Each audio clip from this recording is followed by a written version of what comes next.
오늘의 밥 시간입니다. 10월 14일 금요일 오늘의 밥은 사무엘하 15장 24절로 37절 말씀입니다.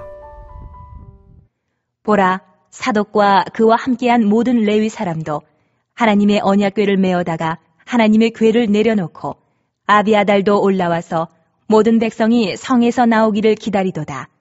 왕이 사독에게 이르되, 보라, 하나님의 궤를 성읍으로 도로 메어가라.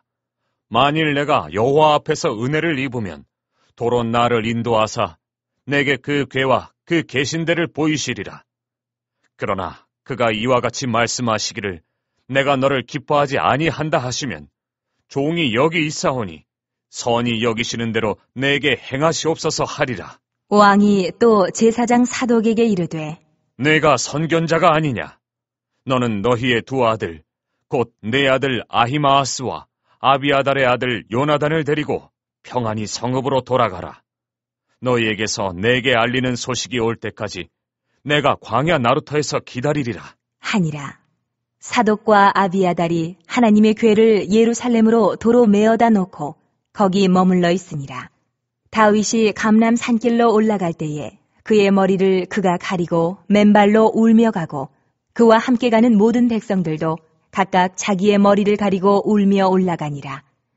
어떤 사람이 다윗에게 알리되, 압살롬과 함께 모반한 자들 가운데 아히도벨이 있나이다 하니 다윗이 이르되, 여호와여 원하옵건대 아히도벨의 모략을 어리석게 하옵소서 하니라.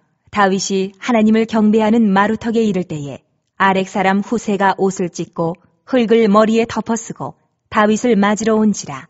다윗이 그에게 이르되, 내가 만일 나와 함께 나아가면 내게 누를 끼치리라. 그러나 네가 만일 성읍으로 돌아가서 압살롬에게 말하기를 왕이여 내가 왕의 종이니이다.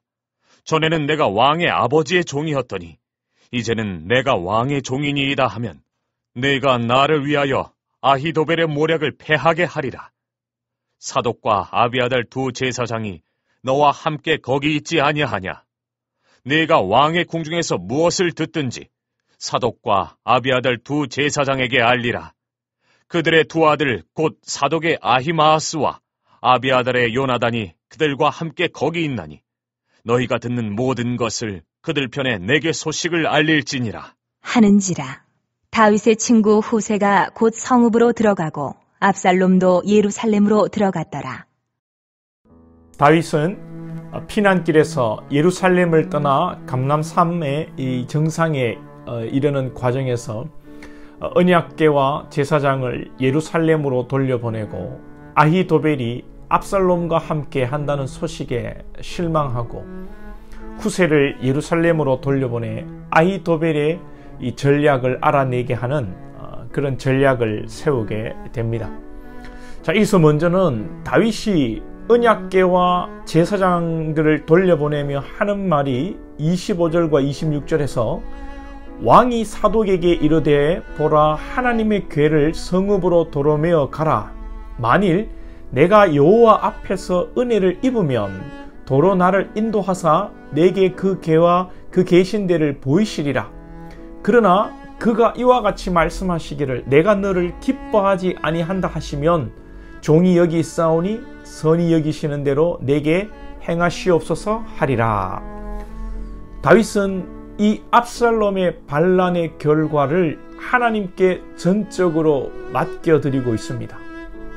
이스라엘의 정신적, 영적, 정치적 정당성은 언약궤로부터 나옵니다. 언약궤를 들고 나갈 때에 전쟁에서 이기고 여리고성을 무너뜨릴 때도 요단강을 건널 때도 가장 먼저 언약궤를 앞세웠습니다.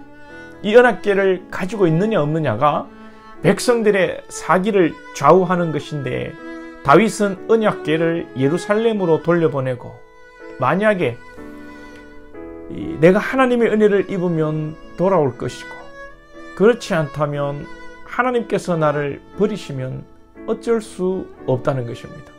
이것은 절대 하나님의 주권을 믿는 것입니다. 인간의 생사화복이 하나님께 있다는 것을 다윗이 고백하는 것입니다. 우리가 그 우리의 뭐라고 할까요? 이 애살이라고 할까요? 욕심이라고 할까요? 참 이 표현하기 애매합니다. 어떤 이들은 이 애살과 뭐 자신의 욕망을 비전이라고 하기도 하고, 진짜 뭐 비전일 수도 있겠죠. 솔직히 비전인지 야망인지 욕심인지 애살인지 구분이 안 갈 때가 많습니다. 어떤 분들은 목회 가운데 막 3,000명의 성도를 주시옵소서 이런 슬로건을 내걸고 기도하는 분들, 목회하는 분들도 있는데 이것이 비전인지 욕심인지 분간을 못 하겠습니다. 솔직히. 여러분들은 11조를 얼마 하게 해달라고 혹시 기도하시지 않습니까? 그것이 여러분 비전입니까? 탐욕입니까? 원론적으로 우리가 말하자면 하나님의 뜻으로부터 나온 것이 비전일 것이고 내게로부터 나온 것이면 탐욕일 것입니다. 여러분에게 탐욕과 비전의 경계에서 하나님의 비전과 하나님의 절대 주권 앞에 설 수 있기를 축복합니다. 그러면서 다윗은 하나님의 절대 주권을 믿고 언약궤를 돌려보내고 아무 일도 하지 않는 것이 아니라 자신이 살아남기 위해 최선을 다합니다. 먼저는 하나님께 기도합니다. 아히도벨, 이 다윗 자신의 그 모사가 압살롬 편에 섰다는 소식을 듣고 31절 하반절에 여호와여 원하옵건대 아히도벨의 모략을 어리석게 하옵소서. 한마디로 아히도벨을 어리버리하게 만들어가지고 압살롬의 전략을 망치게 해달라는 것입니다. 여기서는 이 기도의 내용보다 다윗이 하나님의 하시는 일을 굳게 믿고 인정하면서 자신의 소망, 바람을 하나님 앞에 기도한다는 것입니다.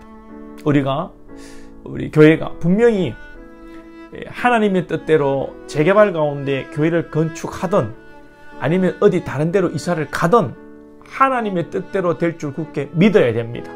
그러나 또 우리는 우리의 소망을 하나님께 아뢰일 수 있습니다. 아뢰어야 합니다.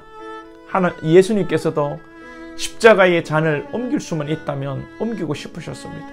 얼마나 그 십자가의 고통이 크기에 예수님께서 그렇게 기도하셨겠습니까?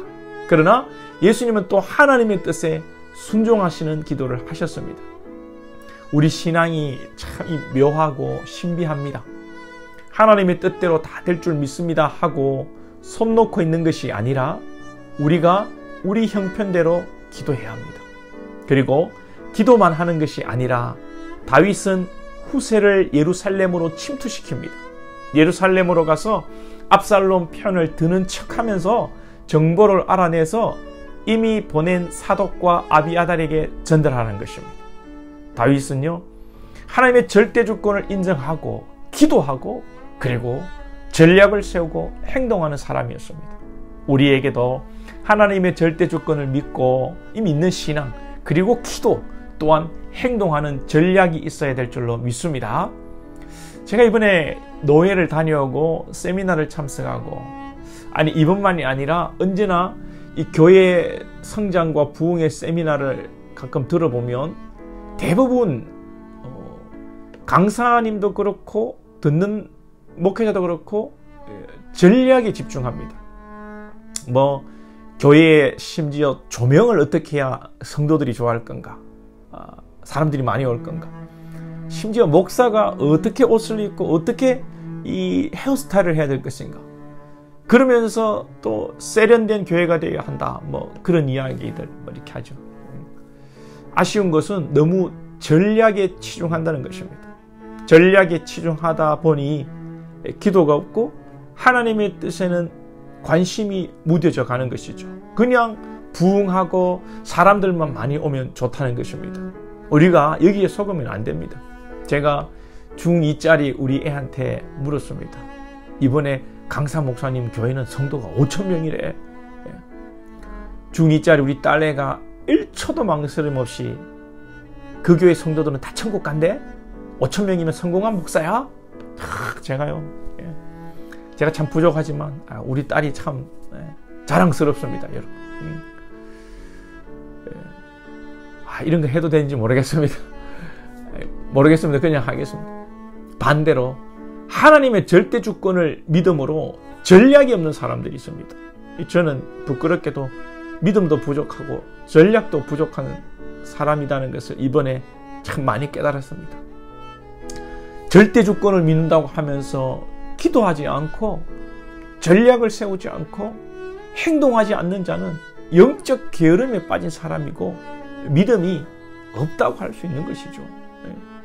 다윗은 하나님의 절대 조건을 믿고 자신의 소망으로 기도하고 삶에 있어서 전략을 세우고 최선을 다한 사람이었습니다. 오늘 우리의 이 신앙의 자세와 삶의 자세가 여러분 이래야 되지 않겠습니까? 기도하겠습니다. 하나님 아버지, 오늘 다윗은 사나 죽으나 그의 생명이 그의 영광이 하나님께 있다는 것을 고백하며 그러나 자신의 또 소망을 따라 하나님께 기도하며 또 전략을 세워 실천하고 행동하는 신앙을 가지고 있었습니다. 우리의 신앙을 돌아보고 주님, 기도는 열심히 하는데 하나님의 주권은 절대 인정하는데 우리의 삶의 행동과 전략과 실천이 부족한 영적 게으름에 빠지지는 않았습니까? 하나님 또한 우리가 인간적으로 정말 계획을 잘 세우고 정말 부지런하게 일을 하지만 정말 하나님 의지하는 그런 아버지 믿음과 영성이 부족한 것은 아닙니까? 한번 우리의 삶을 돌아보게 하시고 하나님을 절대 의지하는 절대 주권의 믿음과 기도의 영성과 삶에 있어 최선을 다하는 그런 아버지 실천가 전략가들이 또한 될 수 있도록 균형 잡힌 신앙이 될 수 있도록 인도하시고 오늘 우리 그러한 마음으로 우리 모든 성도들이 아버지 성실하게 부지런하게 살아가는 복된 한날 되게 하여 주옵소서. 예수님의 이름으로 기도하옵나이다. 아멘.